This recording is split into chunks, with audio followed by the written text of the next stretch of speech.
The warning alarms woke everyone at midnight. Red lights flashed through the research station as temperature readings shot up everywhere. Main cooling system failure, Ta shouted from the control room. Backup systems not responding. Dury rushed to check the readings. The station's environmental controls were shutting down one by one. Without cooling, the station would soon become too hot for Astrians to survive. External temperature is affecting our systems, Una reported, her silver eyes wide with worry. Heat from the lava fields is stronger than usual. Han and Jin ran into the control room, looking more excited than scared. They had been sleeping in their special warm room that the others found too hot to enter. What's the station's maximum safe temperature for Astrians? Han asked quickly. 40 degrees Celsius, Dury answered. We're already at 35 and rising fast. Jin checked the system diagrams on the main screen. The cooling units are outside the station, right? Near the lava fields. Yes, Ta said, but we can't reach them now. Even our protective suits wouldn't last in today's surface conditions. Han and Jin looked at each other and grinned. Good thing you have two humans who enjoy the heat, Han said. Show us what needs to be fixed. The Astrians stared at them. The external temperature was now over 400 degrees Celsius. The lava fields were more active than ever. You can't go out there. Una protested. The heat levels are beyond even your normal tolerance. Actually, Jin said, checking the readings, this is just a bit hotter than the volcano tours I used to lead back home. We'll be fine for about an hour. That should be enough time. Dury pulled up the repair diagrams. The main cooling pump is stuck. Something's blocking it. But the heat has melted our repair robots. No robots needed, Han said, already heading for the airlock. Just show us what to look for. The Astrians watched on their screens as Han and Jin stepped out into the deadly heat. The humans moved quickly across the burning ground, making their way to the cooling units. The ground is a bit toasty today. Jin's voice came through the radio, sounding almost cheerful. Reminds me of that summer job I had at Mount Pyroclast. Found the problem, Han called out a few minutes later. There's a chunk of cooled lava blocking the intake. Must have splashed up here during yesterday's activity. The Astrians watched in amazement as the two humans worked with their bare hands, removing the blockage piece by piece. The station's internal temperature had reached 38 degrees. They didn't have much time left. How are you not burning? Tai asked through the radio, recording everything for their research. Oh, we are pretty hot, Jin admitted.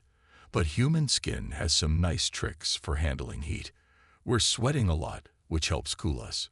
And our hands and feet have special adaptations from generations of working in volcanic areas. Almost done, Han reported. Jin, can you check the secondary pump while I clear this last bit? The Astrians held their breath as they watched. The station temperature hit 39 degrees. Una began preparing the emergency evacuation protocols. Then suddenly, the sound of machinery whirring filled the station. Cold air began flowing again. The temperature started dropping. Cooling systems back online, Tai announced with relief. Temperature decreasing. Han and Jin made their way back to the airlock. When they entered the station, their clothes were scorched in places, and they were covered in sweat, but they were smiling. That was fun, Jin said, wiping her face with a towel. Though I could use a cold drink now. You just walked through temperatures that would melt our strongest metals, Dury said in awe. And you call it fun? Han shrugged. For us, this is just another day at work. Though I admit, it was a bit warmer than usual. Maybe next time we should wear shoes. Maybe not, Jin laughed. Wouldn't want to get too comfortable. Besides, bare feet give you a better feel for the ground temperature. The Astrians looked at their human colleagues with new respect. These Deathworlders hadn't just saved the station. They'd done it with a smile, treating lethal conditions as a minor inconvenience. I think, Yuma said, making notes in her research log, We need to add human heat resistance to our list of essential safety equipment. A week after the Great Eruption, the research station hosted visitors from the mining settlement.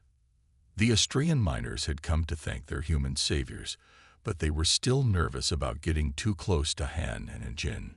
"It's okay," Dury told the miners' children, who were hiding behind their parents. "The humans won't hurt you. They may look scary in the videos, running through fire, but they're very gentle." Han sat down on the floor to seem less frightening. He pulled out something from his pocket, a small, smooth black stone. "This is volcanic glass from Earth," he said softly, holding it out. "Would you like to see something beautiful that comes from hot places?" The children slowly came closer. The stone sparkled in the light, catching their attention. "Did you make this?" one small Austrian asked, carefully touching the stone. "No," Han smiled. "The volcano made it. On Earth, we find beautiful things in dangerous places. That's why we build cities near volcanoes, even though it seems scary to others." Jin joined them, carrying her tablet. "Want to see where we grew up?" she asked the children. She showed them pictures of Earth's volcanic parks, where humans played in warm springs and cooked food using the Earth's heat. "You have playgrounds near volcanoes?"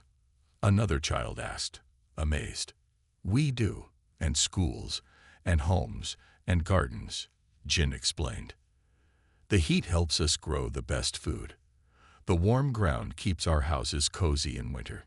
The adult Istrians gathered around too, their fear turning to curiosity.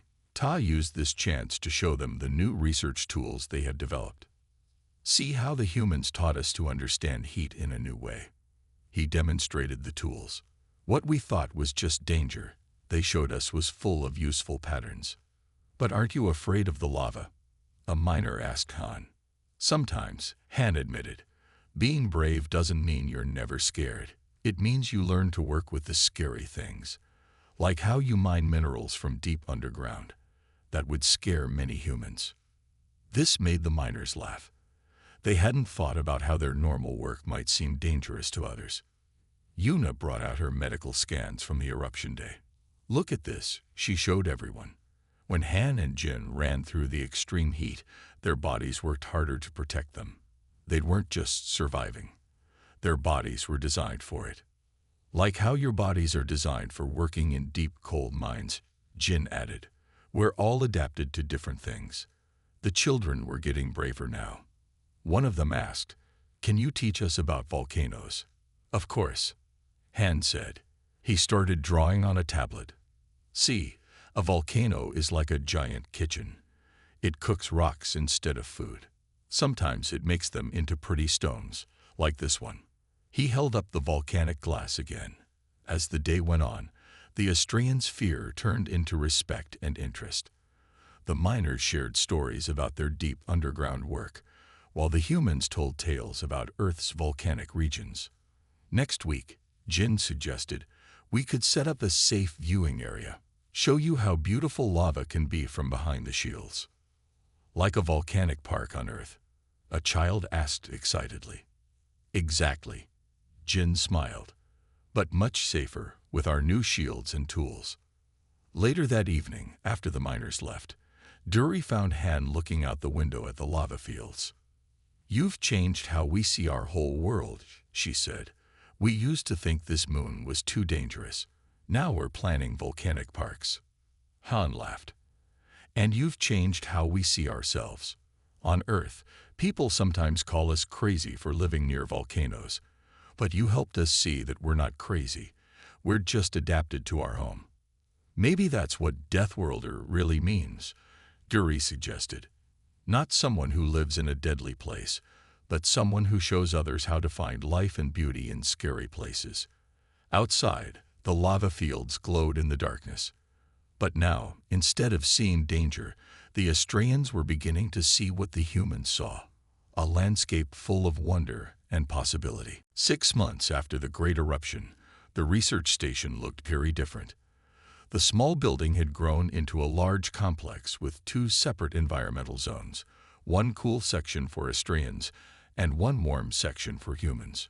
Between them stood a shared laboratory filled with the new tools Han and Ta had designed. Today was special.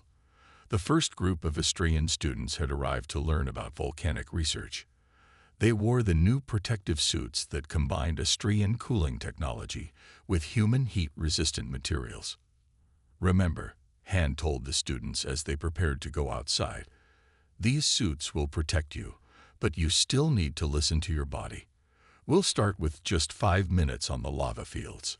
Jin checked each student's suit carefully.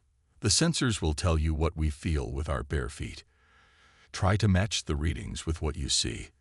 That's how you learn to read the heat. The students looked nervous but excited. Through their suit windows, they watched Han walk barefoot onto the hot rocks. Even after 6 months, it still amazed them to see. "Ready for your first walk on the fire?" he asked with a smile. One by one, the students stepped onto the lava field. Their suits glowed with data, showing them the heat patterns Han had taught them about. It was like learning a new language, the language of fire and stone. Inside the station, Dury watched the lesson on the monitors. Next to her sat representatives from both the Earth and Australian governments. "The program is working better than we hoped," she told them. "Humans teach us about heat. We teach them about our mining technology. Everyone learns." "And the new settlement?" one official asked. Dury changed the screen to show the growing community near the research station. Houses built with both human and Australian designs stood in neat rows. Some had cooling shields, others had heat-absorbing walls, and many had both. "Families from both worlds live there now," she explained. "The humans help us work safely in hot areas. We help them explore deep underground. The children play together in special temperature-controlled parks." Outside, Han was showing the students how to collect samples. Each student carried one of the special tools that could sense heat like human hands. "Feel that vibration?" he asked them. "That means the rock is changing. In about 3 days, it will split open to show new crystals." The students made excited notes in their suits' computers. One of them asked, "How did humans learn to feel these things?" "Many generations of living with volcanoes," Han explained. "Our ancestors passed down their knowledge, and their bodies passed down their strength. Now we pass it to you, just in a different way." Back in the station, Yumno was updating the medical records. The files showed something interesting. After months of working in the heat, the Australian students were starting to show tiny changes. Their bodies were learning, very slowly, to handle higher temperatures. "They'll never match humans," she told Ta, "but they're adapting. Just like humans are learning to handle deeper underground spaces from us, we're growing together." The day's biggest surprise came during lunch, in the station's shared eating area, where the temperature was set halfway between human and Australian comfort levels. One of the human children from the settlement came running in. "Mom," she called to Jin, "I made an Australian snow cone." She held up a cup filled with crushed ice crystals made from the station's cooling system, mixed with bright juice. The Australian children had taught her how to make it. "Very nice," Jin smiled. "And what did you teach them?" "How to make volcano-toasted sandwiches," the girl said proudly. Everyone laughed. This was what they had hoped for, not just humans and Australians working together, but their children growing up thinking it was normal. As the day ended, Han stood at the window watching the lava fields glow. Behind him, humans and Australians moved through the station, working together like they'd done it all their lives. "You know what's funny?" he said to Dury, who joined him at the window. 6 months ago, you thought I was crazy for walking barefoot out there. Now your students are learning to dance with the fire. And you know what's funnier?" she replied. 6 months ago, we thought being the Deathworlder was about surviving dangerous places. Now we know it's about teaching others not to fear them." Outside, the lava fields stretched into the darkness, no longer a barrier between species, but a bridge that had brought them together. The place that had once seemed too dangerous for Australians to explore had become a classroom where two worlds learned from each other. And somewhere out there, a human was probably still walking barefoot on the hot rocks, feeling the heartbeat of their new home. The day after the cooling system crisis, the Austrian science team gathered in the main conference room. They had many questions about their human colleagues. Yuma, who had been studying human biology, stood at the front of the room with her research notes. "I think it's time we understand why humans like Han and Jin can do what they do," she said, pulling up images of Earth on the main screen. The first picture showed a planet with blue oceans, green lands, and white clouds. But it also showed something that made the Austrians nervous: dozens of active volcanoes. "Earth is alive," Yuna explained, "not just with plants and animals, but the planet itself moves and changes. The ground breaks open, spitting fire and hot rocks. Oceans boil with underwater volcanoes. Mountains grow and shrink. How can anything live in such a dangerous place?" Duri asked, looking worried. Han, who sat in the back of the room drinking his hot coffee, smiled. "We don't just live there. We build cities near volcanoes. Some of Earth's biggest cities sit right on top of places that could erupt."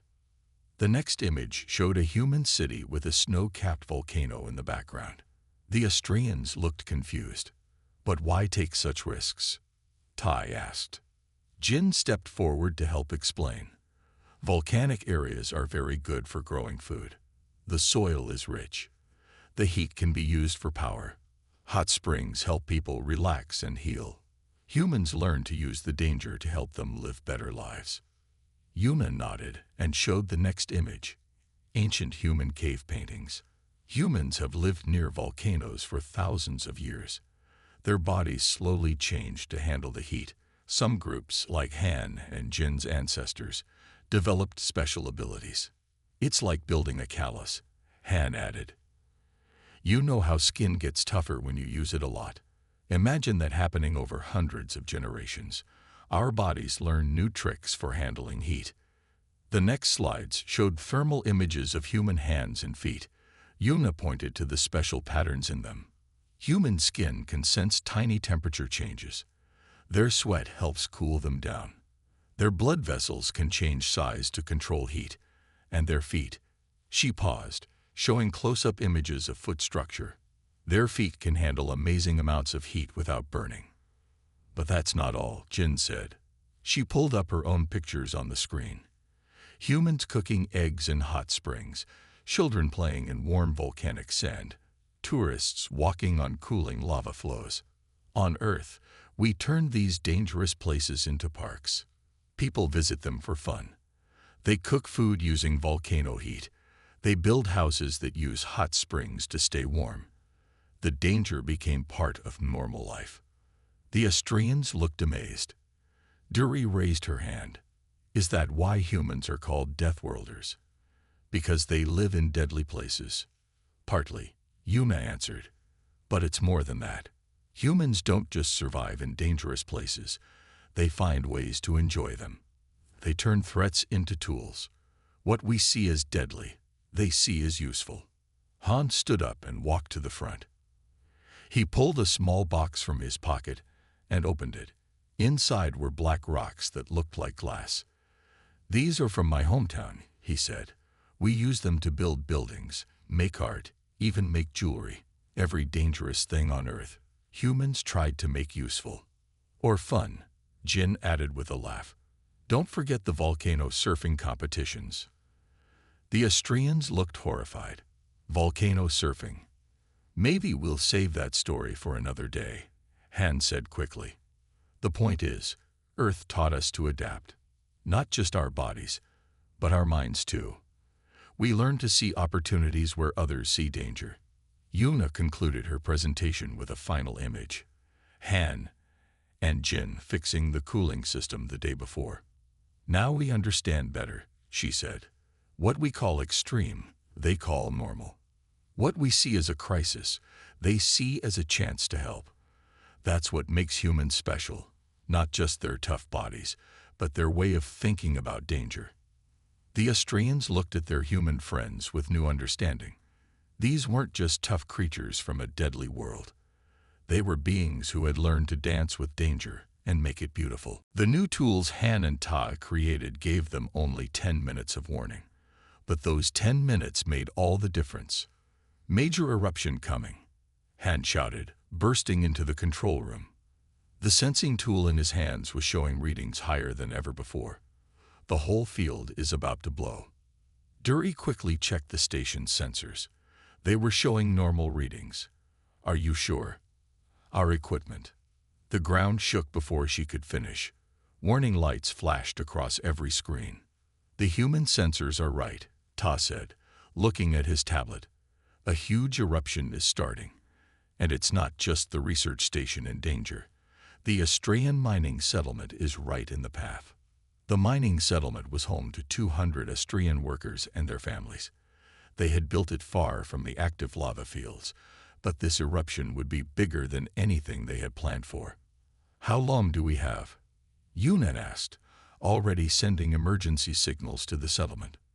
Jin, who had just run in from outside, looked at her readings. 20 minutes, maybe less. The heat is rising faster than I've ever seen.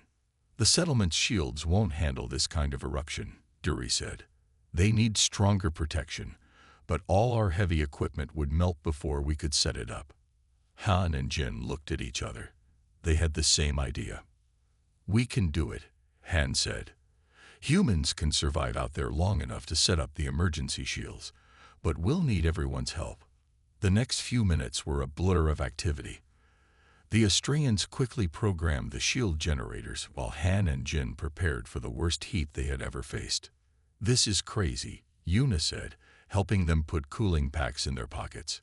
Even for humans, these temperatures will be extreme.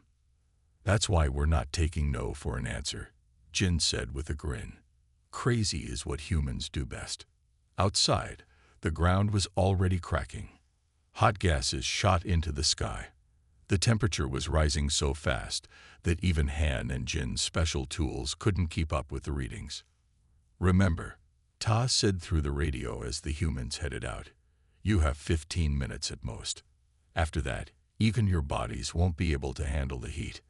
Han and Jin ran across the lava fields carrying the shield generators. The ground under their feet was getting hotter by the second. Even they could feel the difference. Like that summer job at Mount Doom, Jin joked as they ran, trying to keep their spirits up. Pretty sure this is hotter, Han replied. His feet were starting to feel the burn now.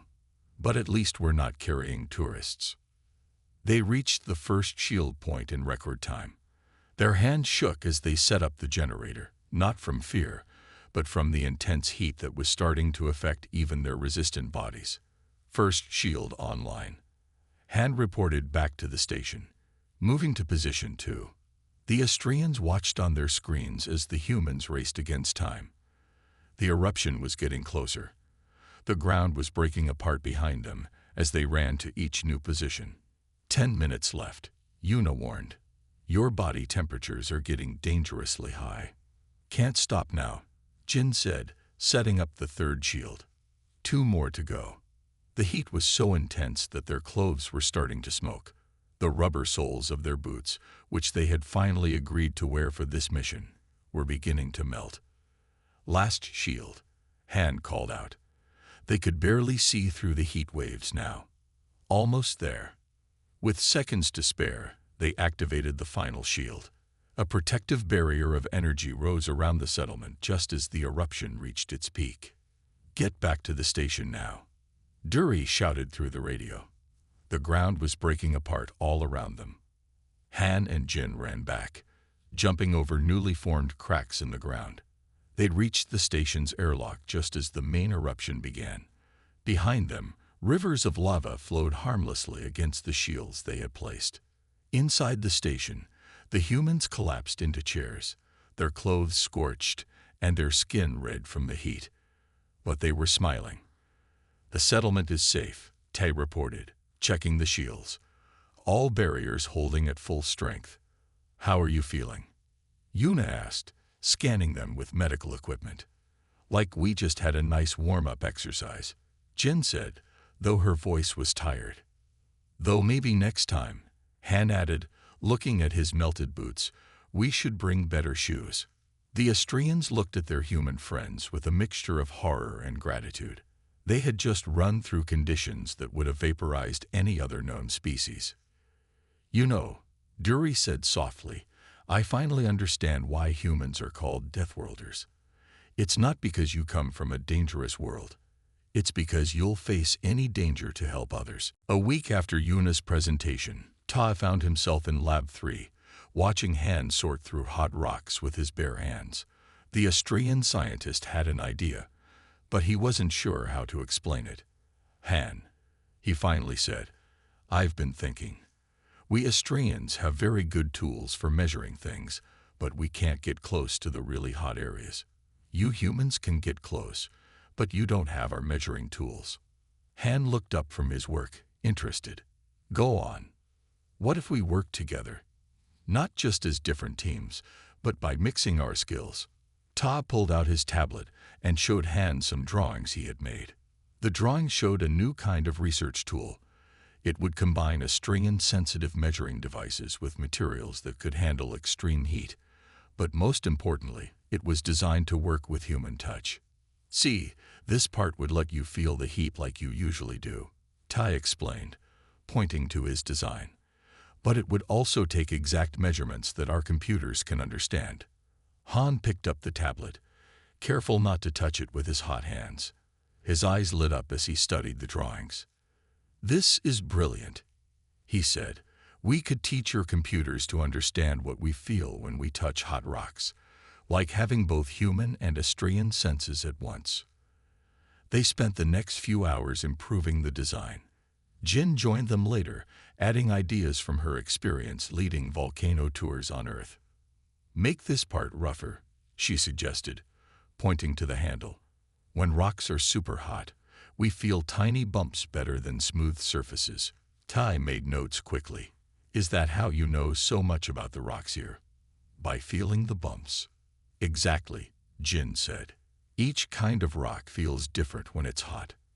It's hard to explain, but we just know. With your tool, we could finally share that knowledge." They worked for days, testing different designs. Dury helped them program the computers to understand the new information they would get. Yuna added medical sensors to make sure the humans stayed safe while using the tools. The first test came 3 days later. Han walked out onto the lava fields carrying their new invention, a stick that looked simple but was full of Austrian technology. The handle was rough, like Jin had suggested, and the tip had very sensitive sensors. "Okay," Han's voice came through the radio. "I'm at the hot spot we found yesterday. Testing now." Inside the station, everyone watched their screens. As Han touched different rocks with the tool, new kinds of data appeared. The computer showed normal temperature readings, but also patterns they had never seen before. "This is amazing," Ta said, looking at the data. "We're seeing heat patterns we never knew existed." "Han, what do you feel there?" "The rocks here are changing," Han reported. "Not just getting hotter, but changing in a way that—" "Wait.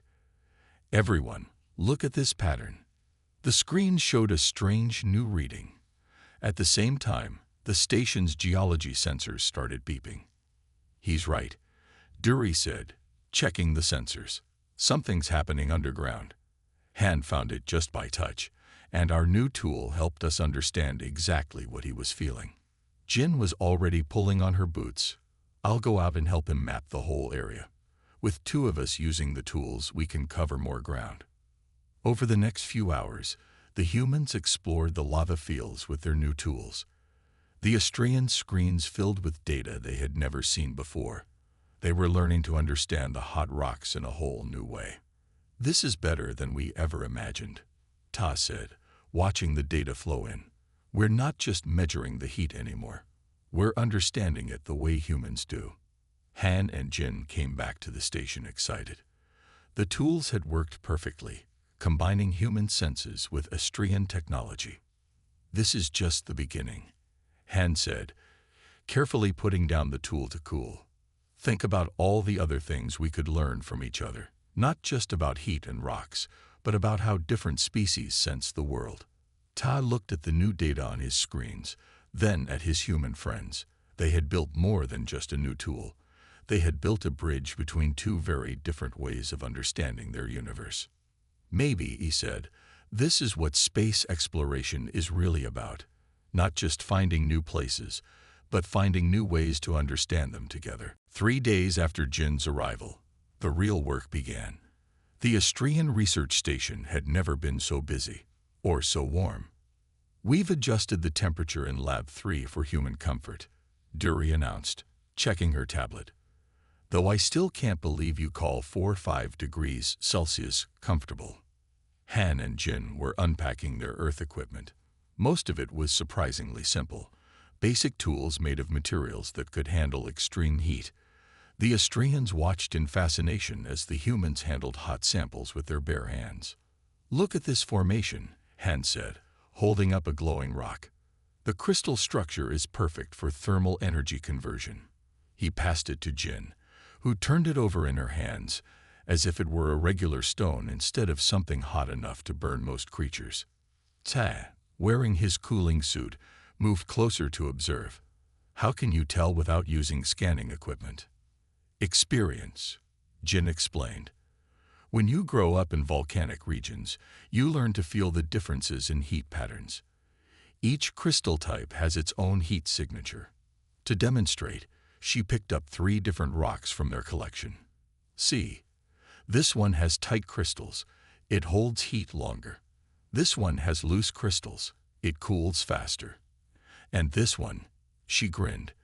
This one is exactly what we need for the terraforming project. The Astrians had always relied on their advanced technology to study the moon's geology. But the humans worked differently. They used their natural heat resistance to get close to things that would destroy Astrian equipment. Watch this, Han said. He walked to the lab's testing area, carrying a large sample. Without any protective gear, he broke it open with a hammer. Inside, strange patterns glowed with heat. Incredible, Yuna said, recording everything. You can do detailed field work in conditions that would kill us instantly. Jin nodded. That's why the Earth-Astrian partnership makes sense. You have the advanced science and technology.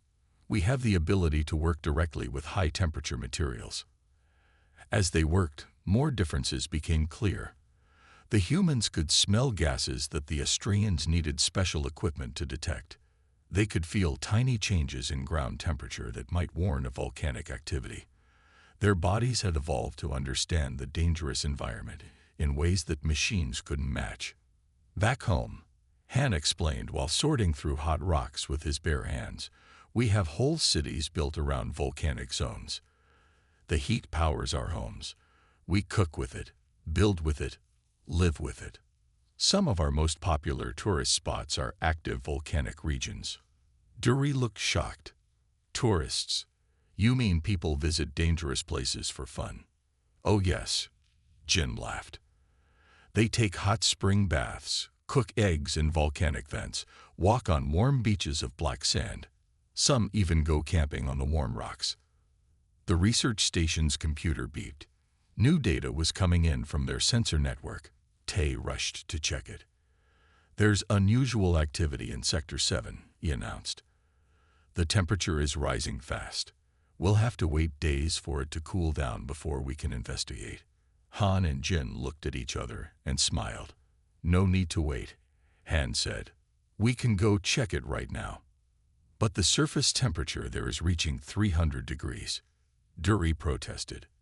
Perfect weather for a walk, Jin said, already heading for the door. We'll bring back samples. The Astrians watched on their screens as the 2 humans walked into an area their protective suits couldn't handle. Han and Jin moved easily through the heat waves, collecting samples and taking notes. They even stopped to take pictures, looking like tourists on a pleasant outing instead of researchers in a lethal environment. I think, Yuna said slowly, we need to rewrite all our research procedures. With their help, we can study things we never could before. Ta nodded, still watching the screens. They're not just surviving out there, he realized. They're thriving. Maybe that's what makes humans special. They don't just endure extreme conditions, they make themselves at home in them.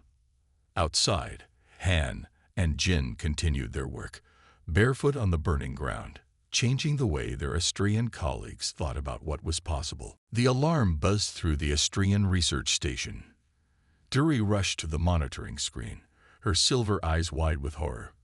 On the screen, a figure walked across the burning lava fields of Moon K419 without any protective gear. "This is impossible," she whispered, adjusting the sensors. The surface temperature reading showed 200 degrees Celsius. Nothing could survive out there without special protection. Yet there it was, a being walking calmly through the heat waves, stopping now and then to pick up rocks. Todd joined her at the console. "What are we looking at?" he asked, his scaled hands moving quickly over the control panel. "I think it's one of the humans from the Earth delegation," Duri said. "But they weren't supposed to arrive for another 3 days."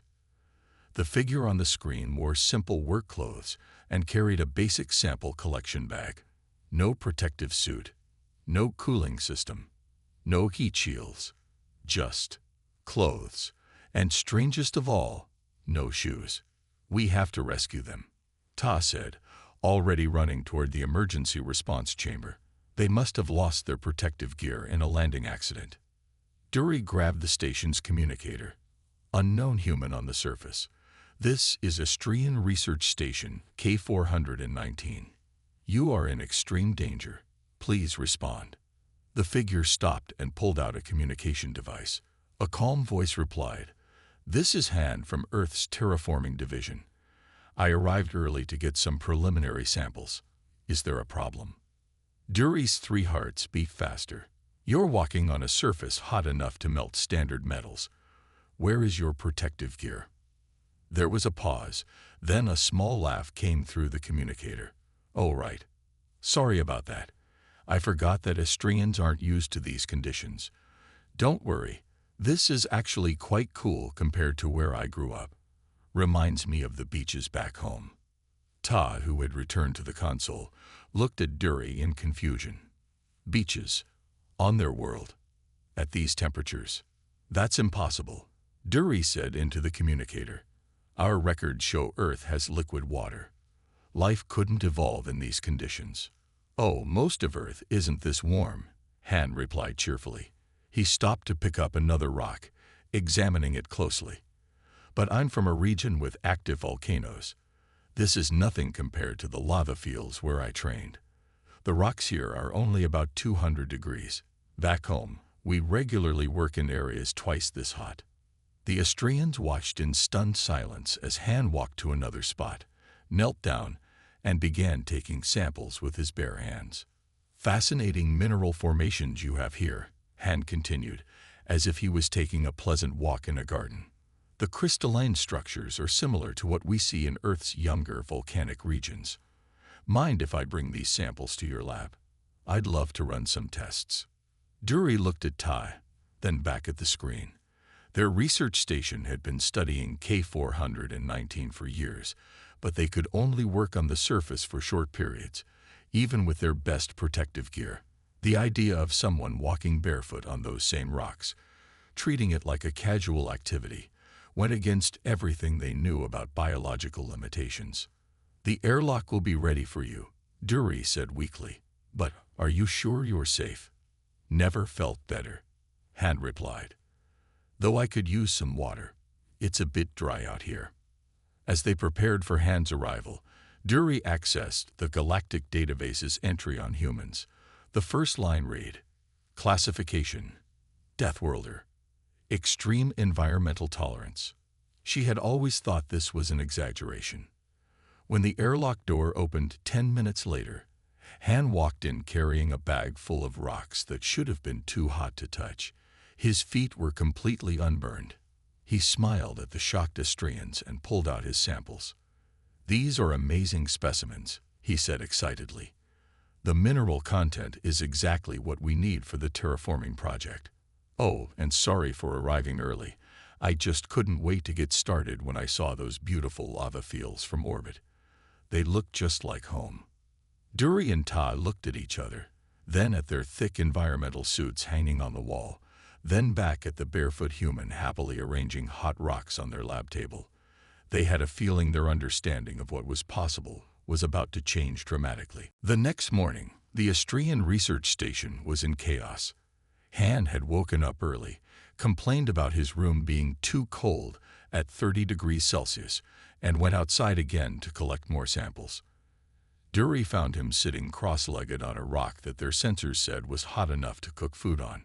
"You must let our medical team check you," she insisted through the communication system. "No one can survive these conditions without damage." Han looked up from his notebook and smiled.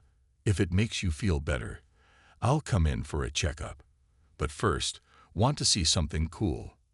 Before Dury could respond, Han pulled out a small metal container from his bag. He opened it, revealing what looked like small brown beans. To her horror, he placed the container directly on the hot rock. "What are you doing?" she asked. "Making coffee," Han replied cheerfully. "These rocks are the perfect temperature. Back home, we often use volcanic rocks to cook. The heat distribution is excellent." Inside the station, Ty was recording everything with scientific precision. Subject shows no signs of distress at 200 degrees Celsius. Appears to be preparing a beverage. 10 minutes later, Han walked into the station's medical bay, carrying his freshly brewed coffee. The Astrian medical officer, Yuna, waited with her instruments ready. She had insisted on wearing her protective gloves to examine him, even though Han had assured her he wasn't hot to the touch. "This is remarkable," Yuna said, looking at her readings. "Your skin temperature is well within your species' normal range. How is this possible?" Han took a sip of his coffee. "It's pretty simple, really. Humans come from a planet with lots of different environments. Where I grew up, we had active volcanoes everywhere. Over thousands of years, some of us adapted to handle high temperatures. But your feet," Yuna pointed to his bare feet with concern. "You were walking on surfaces that would melt our protective gear." "Oh, that's nothing special," Han said. "Human feet can get pretty tough. In my family's region, kids learn to walk on hot rocks as soon as they can walk. It's like building up calluses. Plus, human skin has some neat tricks for handling heat." Dury, who had been quietly observing, finally spoke up. "Our database labels humans as Deathworlders, but we thought it was an exaggeration. Are all humans like you?" Han laughed. "No, not all. Some of my own colleagues think I'm crazy for going barefoot on lava fields. But there are quite a few of us who work in volcanic zones. You should meet Jin when she arrives. She makes me look cautious." Just then, the station's sensors began beeping. Another ship was approaching. Han checked his communicator and grinned. "Speaking of Jin," he said, "looks like she's early too." The Astrians rushed to the observation window. A small Earth ship was landing near the station. As they watched, the ship's door opened and a figure jumped out. Like Han, she wore no protective gear. Unlike Han, she immediately started jogging across the lava field. "Jin," Han called through his communicator. "You're showing off." "Just stretching my legs after the long flight," Jin's voice came back. "Hey, these lava fields are perfect for morning exercise. Anyone want to join me?" The Astrian stared in disbelief as Jin started doing what appeared to be a workout routine on the deadly hot surface. She was doing push-ups on rocks that could melt metal. "Don't mind her," Han told the shocked scientists. "Jin grew up near an even more active volcanic region than I did. She thinks anything under 300 degrees is chilly." Yuna looked at her medical readings again, then at the two humans who treated lethal temperatures like a mild inconvenience. Everything she knew about biological limitations needed to be reconsidered. "I think," she said slowly, "we need to update our research protocols. And maybe our definition of normal conditions." Han finished his volcano-brewed coffee and smiled. "Wait until you see what we can do in really hot environments. This is just a warm-up." The Astrians couldn't tell if he was making a joke or not. With humans, they were quickly learning. The impossible seemed to be just another ordinary day.